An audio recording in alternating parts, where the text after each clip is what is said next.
Once upon a time, in a small village by the edge of the sea, there lived a humble fisherman named Thomas and his wife, Clara. Their home was a simple cottage near the shore, made of wood with a thatched roof, and the air was always filled with the salty smell of the ocean. Life was peaceful, but also hard. Every day, Thomas would wake before the sun and head out to sea in a small, rickety boat to catch fish.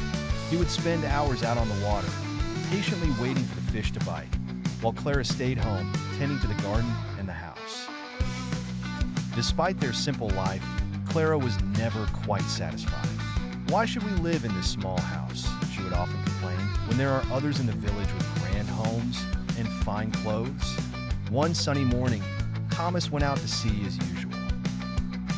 He cast his net into the water and waited, but after several hours, he hadn't caught a single fish.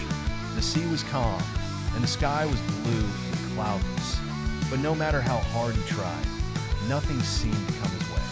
Just as he was about to give up and head home, he felt a strong tug on his net. He pulled with all his might, expecting to see a large fish, but instead, he found something extraordinary.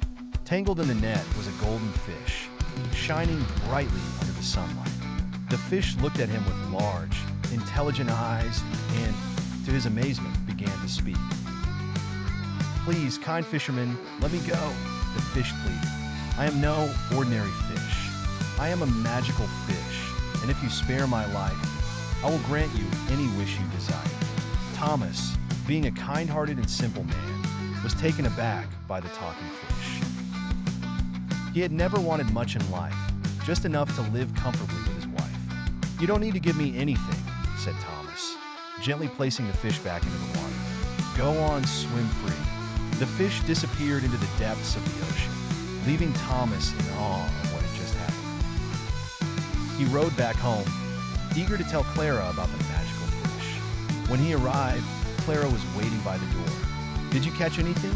she asked, her voice a little sharper than usual. Thomas shook his head.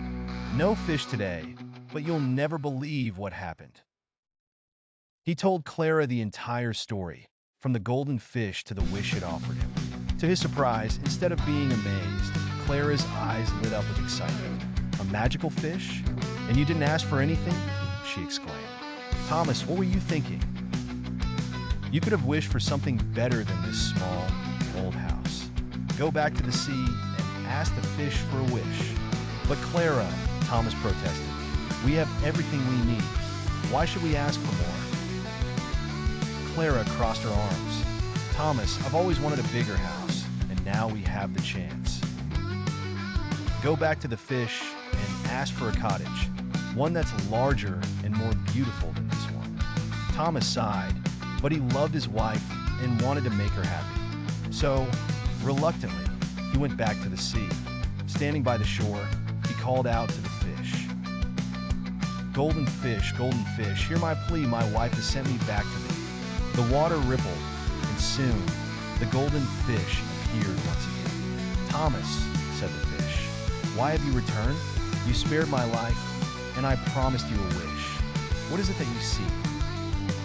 With a heavy heart, Thomas said, "My wife wishes for a bigger cottage, something grander than the small home we live in now." The fish blinked its wise eyes and nodded. "Go home, Thomas. Your wish is granted." When Thomas returned, he found that their old cottage had transformed into a beautiful house.